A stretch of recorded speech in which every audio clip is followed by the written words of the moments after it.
Okay, first off, the story is 100% true. It was a random event that I have absolutely no explanation for. Even saying it was a ghost or something doesn't seem right, since nothing like this has ever happened in my house, or to me, ever. Set aside this one paranormal event. Here it is. So in middle school, I was having a sleepover with my buddy. We'll call him Scott. Scott was over at my house, and we were home alone. My parents were gone for the night, due back in the morning, and said I could have a friend stay over to keep me company. It was about midnight, and we were playing video games. Scott suggested that we play a game he's played at my house before, and I agreed. The game was old, and since it was almost never used, we kept it in my parents' closet. I head upstairs to get the game. I turn on the hall light, which was just outside of their room. But I didn't turn their room light on, as the closet was a walk-in with its own light. The light from the hall provided enough light to make it to the closet.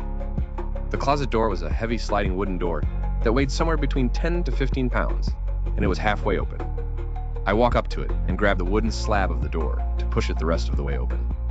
But after opening it a few inches, it slammed shut, crushing my fingers against the wall. It shut so hard it cracked the wall and gave me huge nasty bruises on my fingers. I heard a couple of thumps from in the closet, which sounded very similarly to pounding footsteps. I ran downstairs yelling and cursing to the alarm system in my house. I activated it. It would go off if any windows or doors leading outside were opened, but it didn't. It also wouldn't activate if something was open.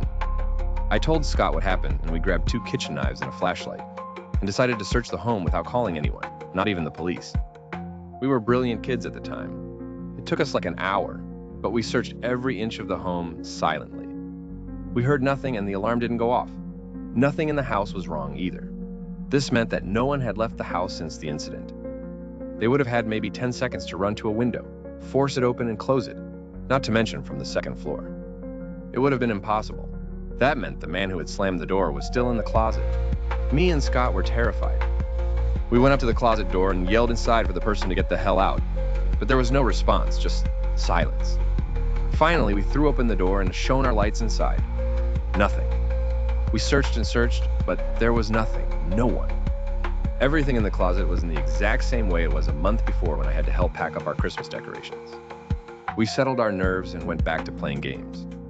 An hour later, Scott noticed something during our game that nearly gave me a heart attack.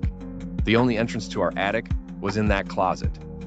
We knew it, that man was still up there. Maybe he was creeping his way to us as we spoke.